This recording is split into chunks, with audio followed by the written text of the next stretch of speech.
Today we're going to learn about subjects and predicates. One of the things we're going to learn is what is a subject and where can we find the subject.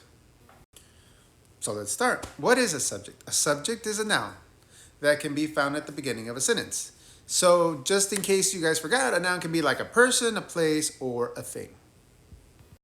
So let's get started. If I say, smell the roses on the road, what are you going to tell me? You're going to say, what do you mean smelled the roses on the road? Who smelled the roses on the road?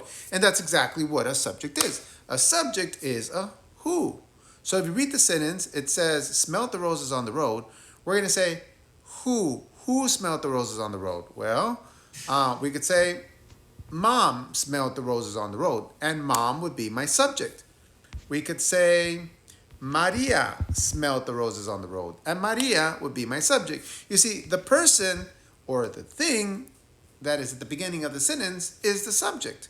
So, who smelled the roses on the road? The boy smelled the roses on the road.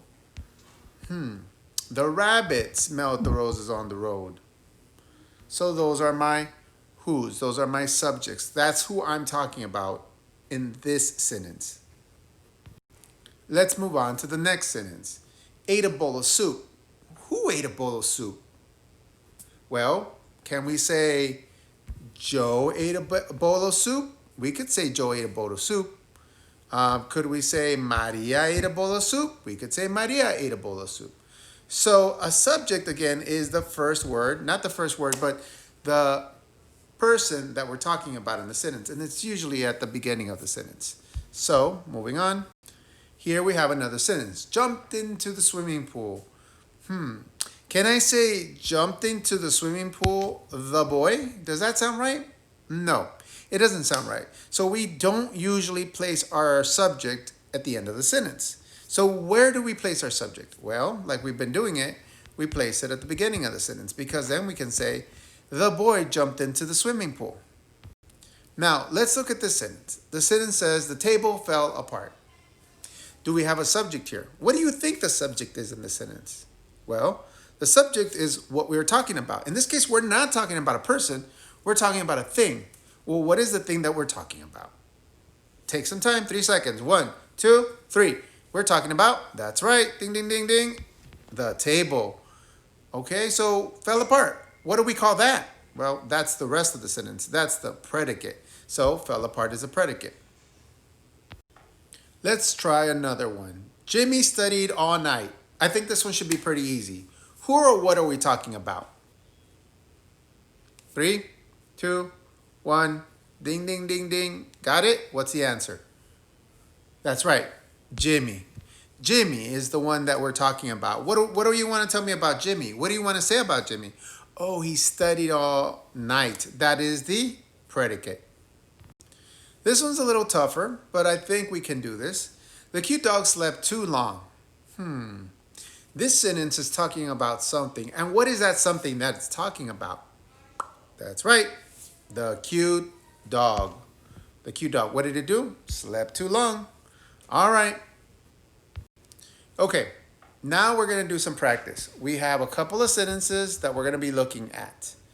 The first one is the television lights up the room. Go ahead and write this down on your paper. The television lights up the room. Pause the video while you write this down.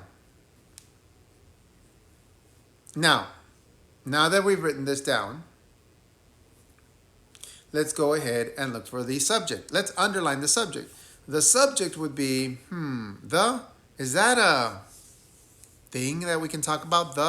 That doesn't sound right. The television, can we talk about the television? Sure, we can talk about the television. So let's underline that. That would be our subject. We're going to write an S for subject, and the rest would be the predicate. So we're going to circle the predicate. Okay, let's move on to number 2. Go ahead and write down number 2. My awesome dad baked us bread. Okay, pause the video as you write it. Okay. My awesome dad baked us bread. Am I talking about my? Can I say something about my? No, I can't say anything about my. What about my awesome? Doesn't sound complete. It sounds like there's something missing. My awesome dad? That sounds like I'm talking about somebody. I'm talking about my awesome dad. We found our subject. Go ahead and underline it and write an S above it. So now, what do we have left? Baked us bread. Correct. Circle that. And what do we call that? We call that the predicate. Now, YouTube has too many videos. Number 3, YouTube has too many videos. Pause and come back when you're ready. Okay? Now, YouTube has too many videos. YouTube has too many videos. What are we talking about? Are we talking about a person? No. We're talking about a thing. And the thing we're talking about is YouTube. Do we have a predicate? We do. Everything else. Okay. And our class smells fresh every day. Pause the video. Go ahead and write it. All right. So, what are we talking about here? Our? Doesn't sound right. Our class? Yeah. What do you want to know about our class? Our class is the subject. Tell me something about our class. Our class smells fresh every morning. That would be our predicate. So, what did we learn from this lesson? We learned that at the beginning of the sentence, we usually have a subject. We learned that every sentence is made up of 2 parts, the subject and the predicate.